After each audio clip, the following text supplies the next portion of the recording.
Hi, very good morning to all of you. तो आज हमारा बैग पैक हो चुका है, तैयार हैं हम अपने घर जाने के लिए। जी, आज मैं आपको लेकर जा रही हूँ डिंडौरी से जबलपुर के रास्ते में। आपको बता दूँ, जबलपुर मैं इसलिए जा रही हूँ क्योंकि जबलपुर में हमारा घर है और डिंडौरी में मैं जॉब की वजह से रहती हूँ।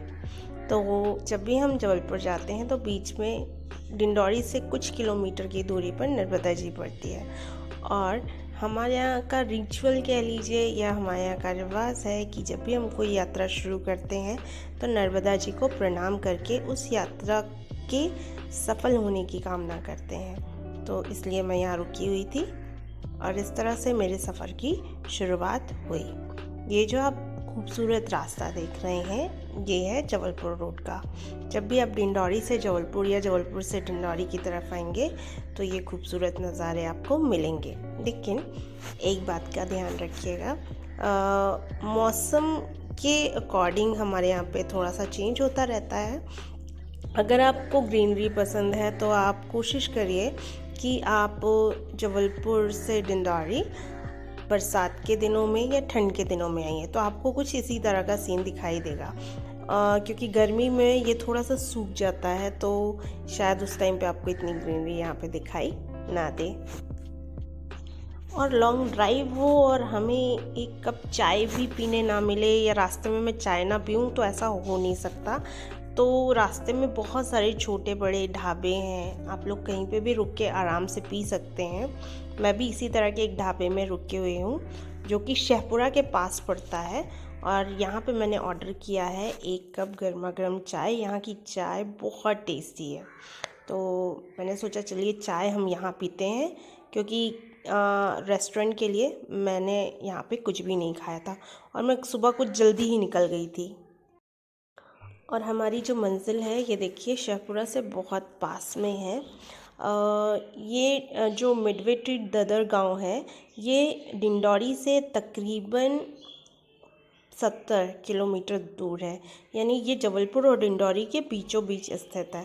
तो इसको मुझे समझ में नहीं आता कि मैं इसको डिंडौरी का मिडवे ट्रीट बोलूँ या जबलपुर का मिडवे ट्रीट बोलूँ या शहपुरा का मिडवे ट्रीट बोलूँ, बट जो भी है रास्ते बहुत खूबसूरत है।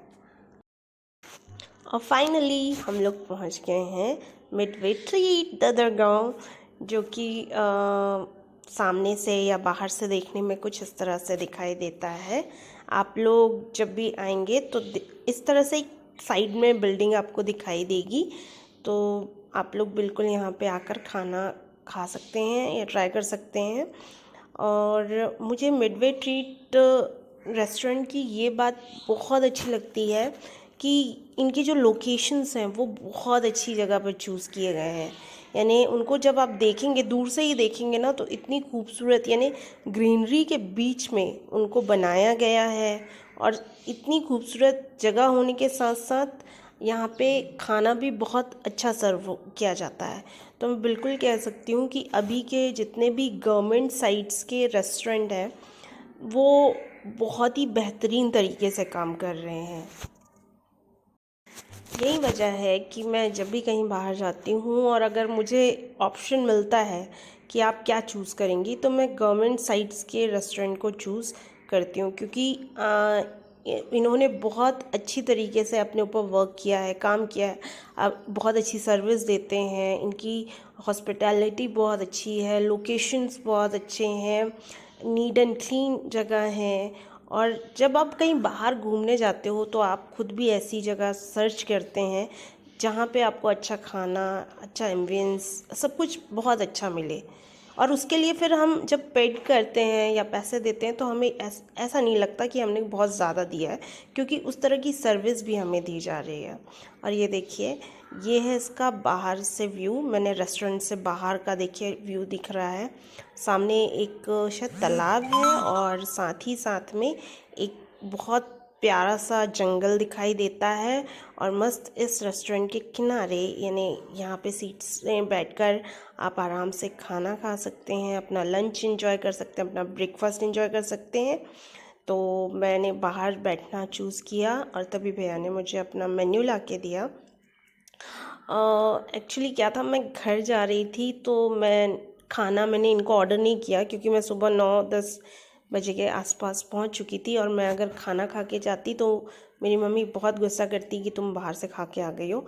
इसलिए मैंने ब्रेकफास्ट ऑर्डर किया था, और उसमें मैंने ऑर्डर किया था पोहा और मैगी और साथ में कुछ मीठा। वो मैं आपको लास्ट में बताऊंगी क्या। और मस्त बरसते हुए पानी में मैंने अपना ब्रेकफास्ट एंजॉय किया। तो ये देखिए, गर्मा गर्म मैगी, और ये है बहुत ही टेस्टी पोहा उन्होंने मुझे सर्व किया था। चलिए अब मैं आपको इसे खाकर बताती हूँ। तो ये देखिए, मैंने निकाला अपना गर्मा गर्म मैगी। मैंने बिल्कुल प्लेन मैगी ऑर्डर की थी, क्योंकि उसमें मेन्यू में 2-3 तरह की मैगी दी हुई है, लेकिन मुझे बॉइल्ड मैगी ही बहुत पसंद है। और सबसे अच्छी बात है कि रेट भी काफ़ी रीज़नेबल है। आई थिंक मैगी का प्राइस 40 रुपीज़ था, जो कि सफिशेंट है। यानी आप अगर पेट भर के खाना चाहते हैं तो बिल्कुल खा सकते हैं। और मैगी तो मेरा बहुत ही ज़्यादा फेवरेट है, यानी कि भूख लगी हो और कोई मुझे गर्मा गर्म मैगी दे दे तो मैं बिल्कुल खाने के लिए तैयार रहती हूँ। मैगी को ख़त्म करने के बाद इसके बाद बारी आती है हमारे गर्मा गर्म पोहे की। तो इस पोहे की खासियत मैं आपको बता देती हूँ। इसमें थोड़ा सा सौंफ डाला हुआ था, और ये हल्का सा मीठा भी था। मेरे ख्याल से ये थोड़ा सा महाराष्ट्रियन स्टाइल से बना हुआ था, तो उस टाइप का पोहा है। तो अगर आप इस टाइप का पोहा खाना पसंद करते हैं तो बिल्कुल आप यहाँ पे आके खा सकते हैं। अगर मैं आपको पोहे की प्राइस बताऊँ तो एक plate poha I think 50 rupees का था यहाँ पे, जो कि मेरे ख्याल से ठीक है, क्योंकि उन्होंने बहुत अच्छे से सर्व किया था। उसके ऊपर से नमकीन और प्याज डाला हुआ था। इसके बाद बारी आती है हमारे मीठे की। तो मीठे में मैंने ऑर्डर किया था गुलाब जामुन, जो कि मेरे बहुत बहुत फेवरेट है। चाय मैंने इसलिए ऑर्डर नहीं की थी क्योंकि मैं ढाबे में एक बार चाय पी चुकी थी, तो चाय मैं नहीं पीना चाहती थी।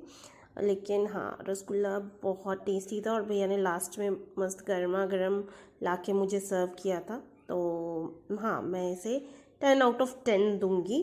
और इस तरह से मेरा टोटल बिल आया था 150 रुपीज़ का।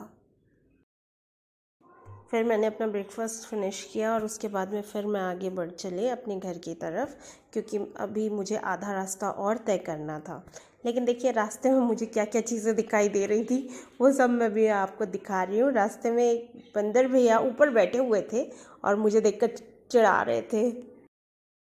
और फाइनली मैं अपने शहर पहुँच ही गई, मेरी खूबसूरत सी नगरी जबलपुर जिसको यानी देखकर ही यार मैं खुश हो गई वाकई में।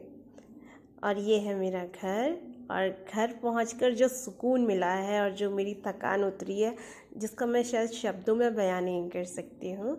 और ये हमारा ओकी हमारा इंतज़ार कर रहा था, रास्ते में बैठा हुआ था मस्त आराम से। एक्चुअली मैं घर एक छोटी सी पूजा के लिए आई हुई थी। हमारे घर में तीज था, तो तीज हमारे यहाँ पे बहुत धूमधाम से मनाया जाता है, और सारे लोग इकट्ठे होते हैं, आपस में मिलते हैं, पूजा करते हैं। और तो ये चीज़ मैं मिस नहीं करना चाहती थी कि कभी कभी तो मौका मिलता है, क्योंकि जब आप जॉब की वजह से एक बार घर से बाहर निकल जाते हो तो फिर आना, आप जानते हो, बहुत मुश्किल हो जाता है। तो जब भी घर आने का मौका मिलता है त्योहारों में, मैं ज़रूर आती हूँ। और साथ ही साथ तीज में हमारे यहाँ बहुत सारी चीज़ें बनती हैं, जैसे सलोनी है, खुरमी है, या गुजिया है। तो मैं तो ये खाने तो ज़रूर ही आती हूँ। और साथ ही साथ मैं घर का खाने आती हूँ यार, क्योंकि बहुत टाइम हो जाता है कि हम लोग को घर का खाना नहीं मिल पाता है, और अपने हाथ का खाना खा के बोर हो जाते हैं थोड़ा सा। तो वही घर का खाना एंजॉय करने आती हूँ, वो भी घर वालों के साथ, क्योंकि ये भी बहुत कम लोगों को नसीब होता है। तो यहाँ पे मैं अपना ब्लॉग एंड करती हूँ। उम्मीद करती हूँ कि आपको मेरा ब्लॉग अच्छा लगा होगा। अच्छा लगा हो तो प्लीज़ इसे लाइक, शेयर और सब्सक्राइब ज़रूर कीजिएगा इसी तरह के और ब्लॉग्स के लिए। और ये है डिंडौरी की कुछ झलकियाँ जो मैंने रास्ते में रिकॉर्ड की थी। उम्मीद है आपको अच्छी लगेंगी।